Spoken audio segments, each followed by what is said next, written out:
1974. It's a good date, isn't it? Yes, and I'm at the home of Mrs. Maurice Platt of 63 Elizabeth Street in Pemberton. Yeah. And we're talking about things that she remembers about Pemberton, and particularly about Platt's General Store, which her husband owned.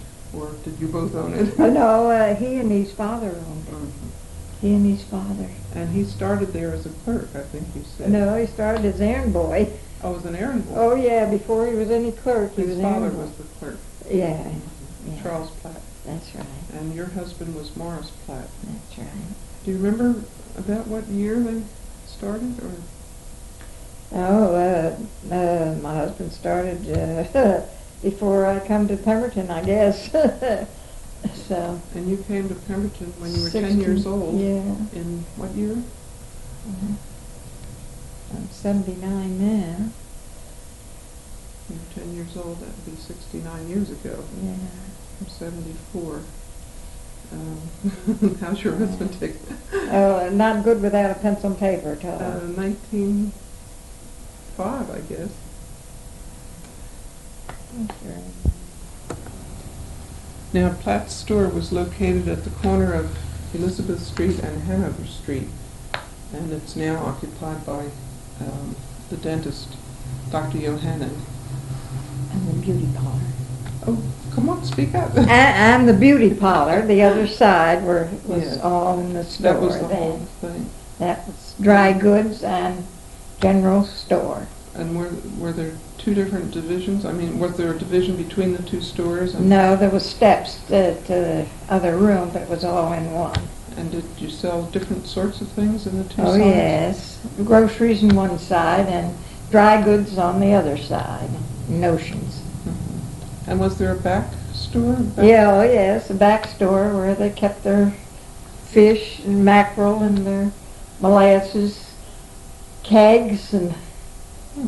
How about a salt barrel? Or a pork Oh, barrel? yes, big barrels of salt pork. Cheese. That store was noted for good cheese, and they stopped from going through for Brown's Mills and all over to buy the cheese, and some got molasses too. I wish we had a store like that now in town. Now, he was there until he sold to Harry Jones, is that correct? That's right. And that was around 1952, I believe. I guess so. And then Harry kept the store as a general store for a time, and then Just a short time. And then it became a plumbing business, didn't it? Well, he still has that in the back part of the store today. Only somebody else has it beside he, but his name is still in it. Didn't you tell me the men used to congregate around the back of the store? In the grocery part of the store where the big potbelly stove was, chat in the mornings amongst themselves. How early did you open? My husband, I forget, because sometimes they opened pretty early, but he would open, and then when his father came, he'd come back home for breakfast, but I don't just remember the time they opened. At least it was before breakfast. Sometimes when he would go there and then come back for Pretty early in the morning. Yes, long hours. That was a good while before they had Wednesday afternoons that they closed at 1 o'clock off. And then Saturday nights was their big night, and they kept open till 10:30 or later at nights. And people came in from the surrounding farmers and stuff for their groceries. Someone told me there Saturday was a night. train up from Tuckerton on Saturday nights and didn't go back until around midnight. No, I don't think so. No.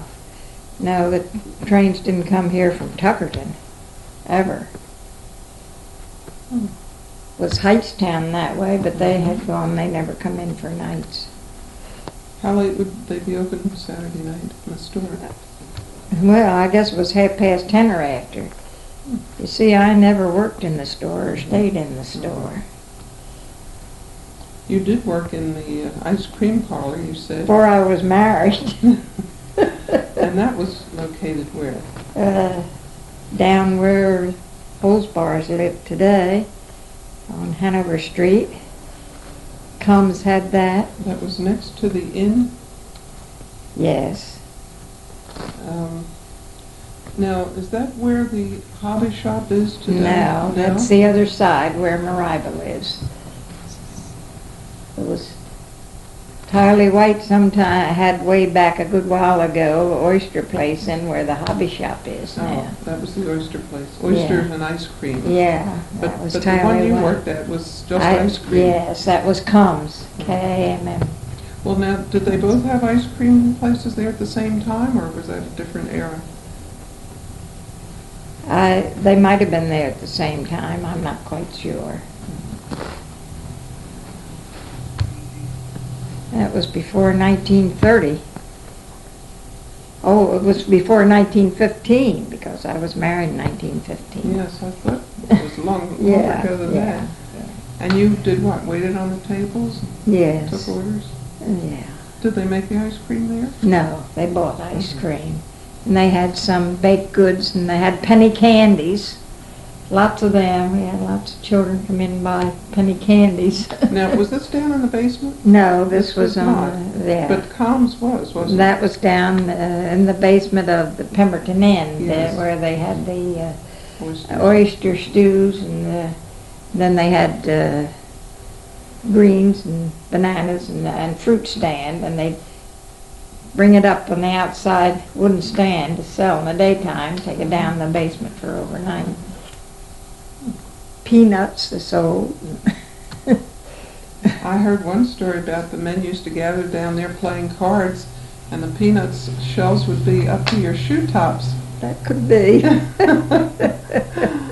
It must have been quite a gathering place. Yes.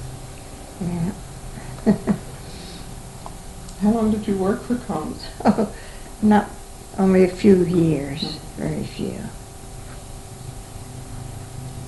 Now, your father was Eber DeCou, who had the old mill. The That's grist mill. right.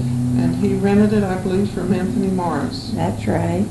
And he operated it after he came from Kirby's Mills. Where he learned his trade. And he was there how long, would you say, at the Pemberton Mill? I know he died quite young. Well, if I was 10 years, about 7 years. Mm-hmm. And do you know who else worked there? When my dad had it? Yeah. Yeah. John Engling, Frankie Haynes, and Engling, George Baxter I had at that time. quite a few of them. And you said your father died when he was only 41. That's And correct. He had pneumonia? Yes. Tell me about that. TB. He went into TB. He had TB. He left my mother with I, the oldest of 7 girls, and the 8th one was born 3 months after his death. That's now Helen Hahn, That's the now teacher. Retired teacher. And some of your other sisters are Priscilla Norcross and Florence Jarvis. They're the ones that Linda Kershaw, Mhm. Rebecca Woodward, Irene Thompson's just passed away, and Eva Klepper passed away. And I got that one. Yeah, I think we Covered all of covered those. all of them. Yeah, don't leave nobody out. Now, at the time that your husband had the store, where did you live at that point? Well, when we were married, and we lived for 6 months on Egbert Street in half of a double house, and then we bought the house at the corner of Reynolds and Huff Street and lived there. And then we bought the property on Hanover Street that had been the 5th Methodist Church in the United States, turned moved down the street and turned into a dwelling.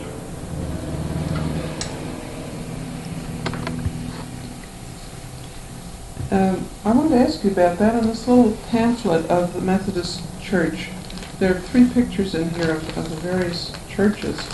And the one that you lived in Was the first one. Was the very first Very one? first one, moved Bishop- down the street that Bishop Asbury had preached in. And that was it in the 1700s that he preached there. 1775 was when it was built, the first one. And it was moved down the street when they built the second one in 18-something. 1833. Yes. And turned the opposite way around. And we remodeled it when we went there. It had no convenience at all when we bought it and remodeled it into a home. We lived there for 21 years. This picture, That's that's just the a one. drawing, and it looks so small. Well, it compared was to that. turned the opposite way around, Yes, it was you turned see. sideways. Yes, And still but that- that's the one. That's the house that Ron Howell lived in when he was That's the druggist. right, that's right. Yeah. Wax still live in there today. Yes. Oh, I'm glad to have that straightened out, because it didn't look like any of the 3 of them. Yeah, well, I it knew was the wasn't- first one. I knew it wasn't It the was one that first burned down either. Then the second one burnt down. I thought it had to be the first one. Yeah, that's right. Well, that was an old building then, when you moved into it. You betcha. We put the 5th floor on when we remodeled it, The fifth when we floor. cut through to put in heat and new floors, and we put, on the first floor, we put the 5th floor on. Well, I guess no draft got through that floor, did it? No. Did it have a basement? Oh, yes, under the whole house, all but the shed. We tore the old shed down. We built a new shed and pantry on the back when we remodeled it. Was there anything else unusual about it, except for 5 floors? Yes, there was steps to the 3rd floor, which we tore out to change, to make the rooms different. And up in the balcony, we could see where the bell had hung. And the bell from that, the Cookstown Church had bought that and still Oh. had the bell that was in the Still first have it. church here. Mhm.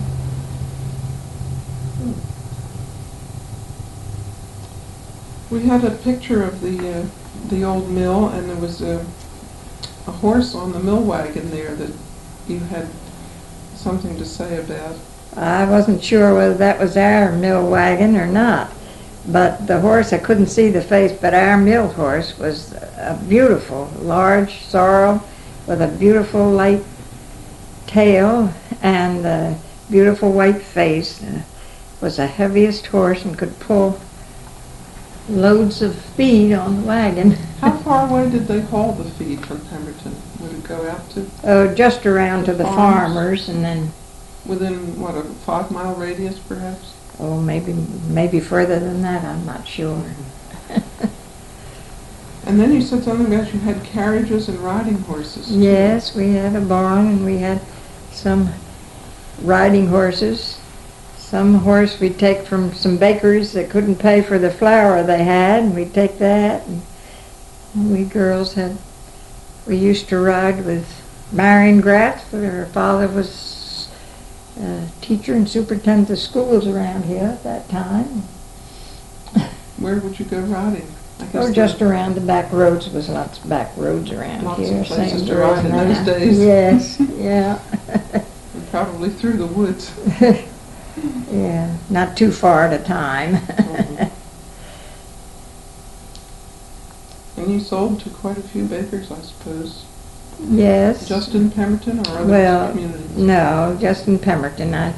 I know we remember having 2 in here at the time that we sold to. Do you remember and who then they go were? on. Well, Shamili Yeah. was one, wasn't it? Yes, Al Shamelia was one, and Charlie Alt was the other that had down where Combs had the store, but that was before Is that ALT, alt? ALT, yeah. You also said they had movies in Pemberton. Oh, years ago they did it one Where- time. Where was that? That was in what is now the Masonic Hall in the downstairs room.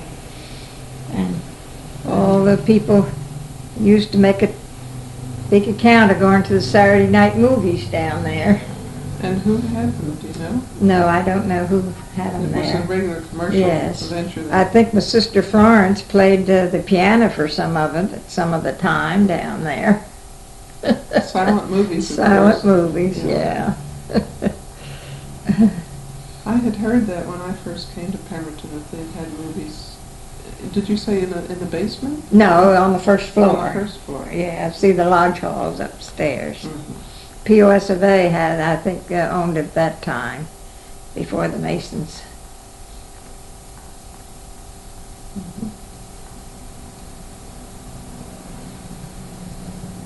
Now, you had told me, too, that Dorothy Goodman had painted the interior of your general store.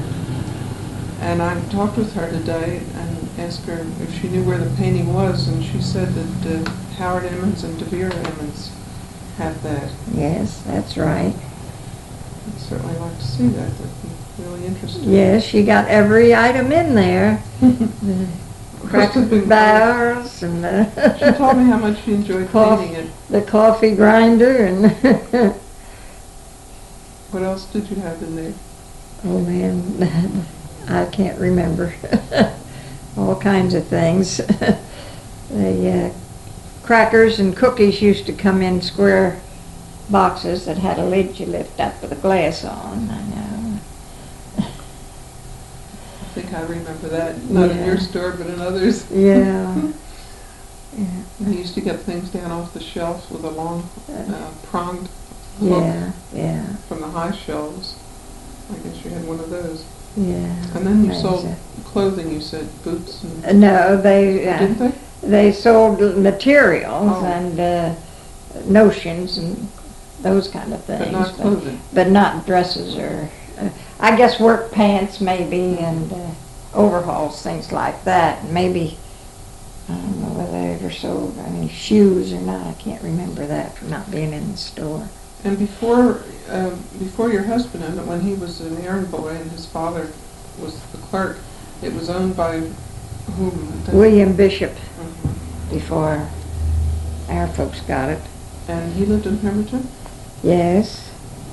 He lived on Hanover Street, next to where the firehouse is. At South? one time, and then South of the then firehouse or yeah, north? south, South. and then they built on Elizabeth Street, or lived on Elizabeth Street, where John Davis lives now, I think. I guess you wouldn't know who owned it before him. No, I guess he owned it from the very beginning. From all my husband told me that. It's, I haven't heard of anybody prior Yeah. to Bishop's. No. Ben Haynes called it Bishop's. So I Yeah. think Yeah. seems to me it did. Now, your father, Eber DeCou, was also one of the bank directors when the bank opened. That's right. He was also on the Board of Education when the old high school was being built. It was opened in September, but he had passed away in June, but his name was on the plaque that was in the vestibule. And then you really moved around a lot in Pemberton, and you said at one time you had roomers, and that was when you lived in the double house on Egbert Street? No. That was when I lived in the Shamili property, when they started to build Fort Dix. That's at the corner of Huff and Reynolds. And the carpenters started when they were starting to build Fort Dix, and I had them to room and fed them both and packed their lunch while they were building Fort Dix. And then after they left, I had some officers just to room there. And then that was the First World War. And then when we moved to Hanover Street, the Second World War came along. I had 2 rooms over there with roomers in. Till we left the big house. They were still with us when we left the big house to come here in 48. 1948 you And had built this here. house. In the fall of 48 we moved in here. Do you remember anything about the carpenters in World War I? No, they weren't with me too long, but they were just two men. You don't remember where they came from? No, no, I don't even remember that.